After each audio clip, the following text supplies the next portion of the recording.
Hey guys, today we're gonna be showing you how to remove baked on crusty tree sap. I'm Jamie Buchanan, and I've been a full-time professional auto detailer for over 32 years.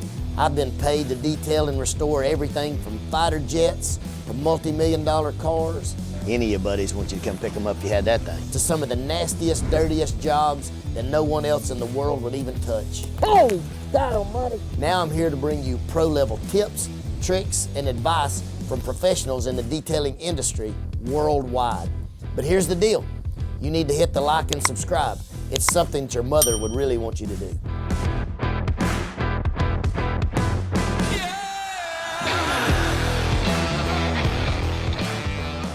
As you can see, the car hasn't been washed in a long time. It's been sitting and driven. Customer really didn't know what to do, and now it's got so bad that the pine needles are starting to stick to it. So first, what we're gonna do, we're gonna take our hot water pressure washer, pressure wash everything off because we don't wanna be scratching the paint. Then we'll air dry it. Then we're gonna take some professional strength Goof off. Once we do that, we'll wipe it all down. Then we're gonna have to wash the car in like a low pH, Dawn type scenario to get everything clean. And we're actually gonna have to go back and polish and wax the paint because we gotta get everything off before we can build it back up. So if you at home don't have a pressure washer, hopefully you'll have some kind of pretty good strength water hose. You need to get the pine needles off. As you can see, it's stuck to the paint. If you go to rubbing and scratching that, you're gonna make little tiny fine micro abrasions or scratches in the paint. So we need to get those off. We're just fortunate we have a pressure washer that's hot water that'll take all of that off so we don't scratch the paint here for the customer. Something you need to be aware of is the acidic nature of the tree sap. It's probably etched the paint if you've left it on there too long, which means it's eat a little divot in the paint, it's made a little crater. Sometimes it eats all the way through to the metal, depends on how long you leave it there. The product we're gonna be showing you today is gonna be really good to take off several spots of tree sap. Now, if it's this bad, I would recommend you taking it to a professional because I know there's gonna be some cratering and some micro scratching, kind of left over. So we as professionals will be able to take care of that for you. But again, the product we're gonna be showing you today is gonna be if you have a spot here and a spot there and nothing this drastic. So now we're going to rinse all the debris off the hood.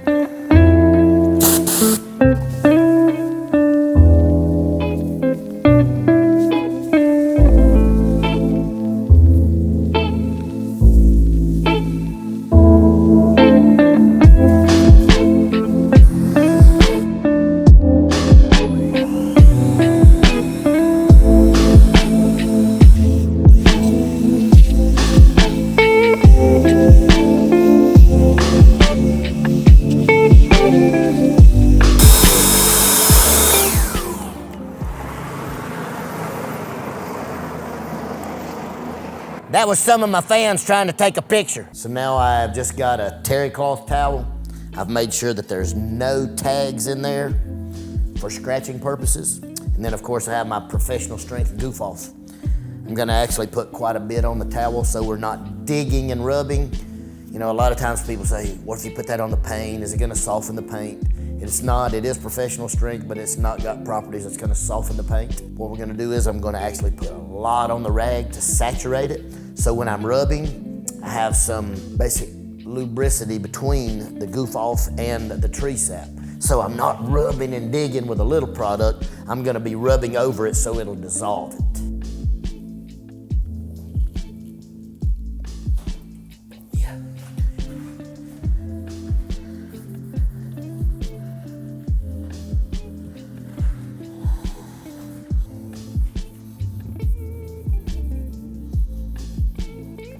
No friction, no hard rubbing. I just let the product dissolve it. That way I don't have to go back and really heavily cut the paint, right?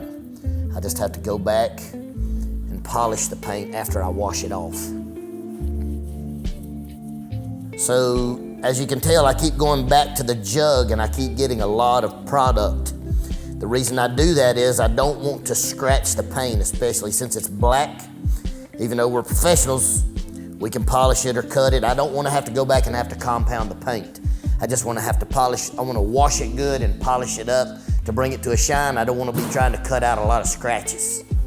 So make sure you put a lot of product on there so you don't have that scratching problem.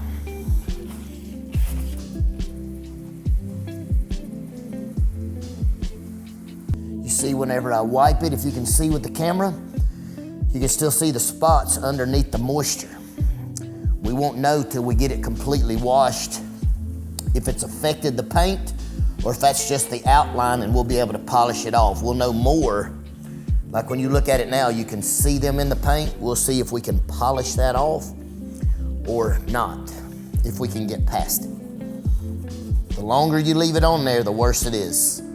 If you see it, just do it. Get it off. Don't say I'll get it tomorrow, because tomorrow never comes.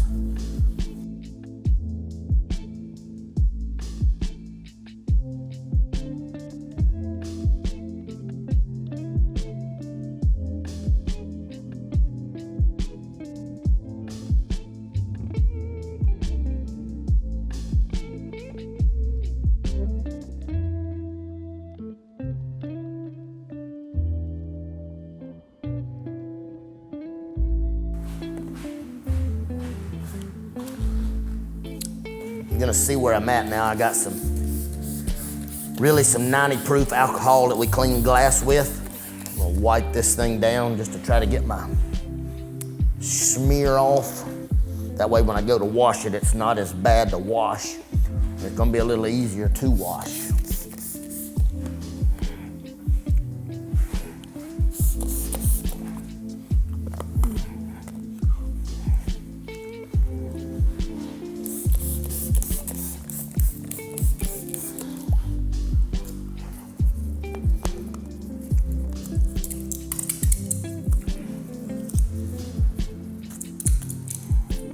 Just got a little bit of alcohol. I got me a razor blade to get most of it off.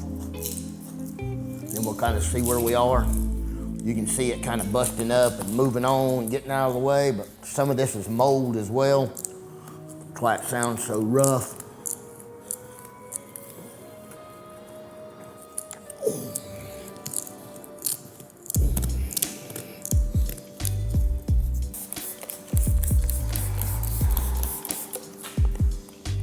Four-aught steel wool.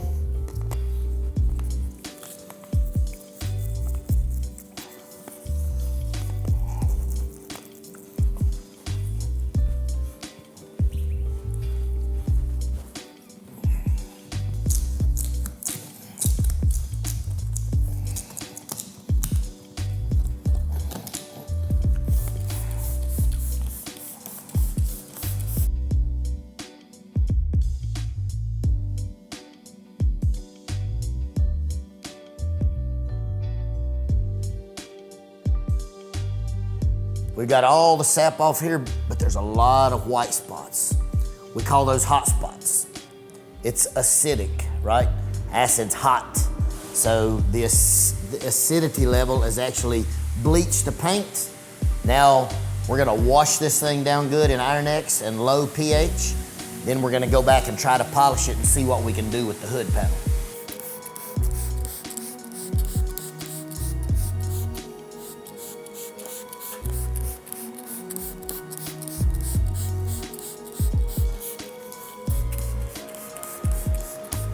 All right, we got it sprayed with Iron X. We'll let it sit for 5-7 minutes, see how it does and how it works.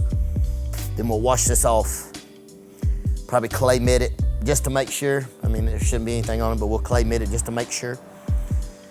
Then we'll pull it over here and we'll polish the hood, see how we look.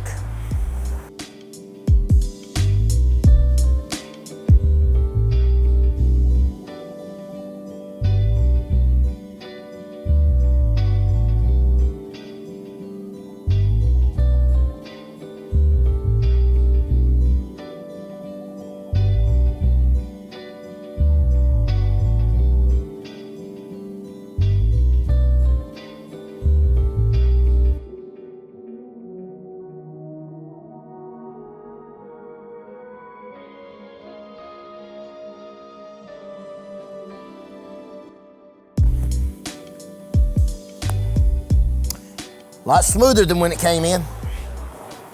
Yeah, oh yeah, man.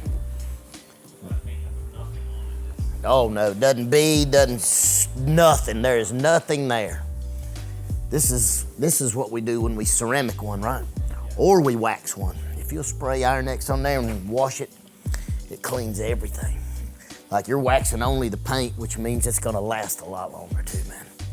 Big time. So I'm taking a medium yellow foam pad and a little bit of Uno from Rupes, and we're gonna see what we got. This is gonna be like a one-step polish finish.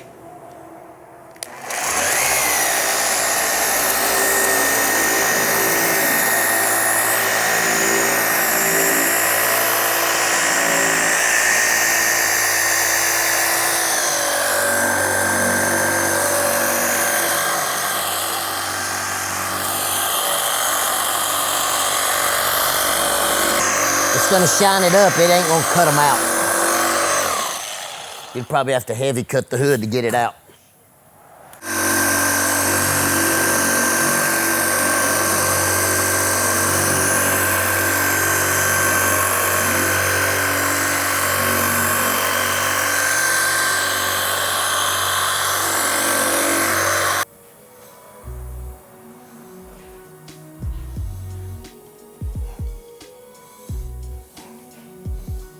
Needs a lot more cutting if it's gonna be, oh my. This is just a one-step polish to make it better, right? Again, one-step polish makes it look better, but it could really use a heavy cut and then a compound and then a polish and then seal it up. It could use 3 steps.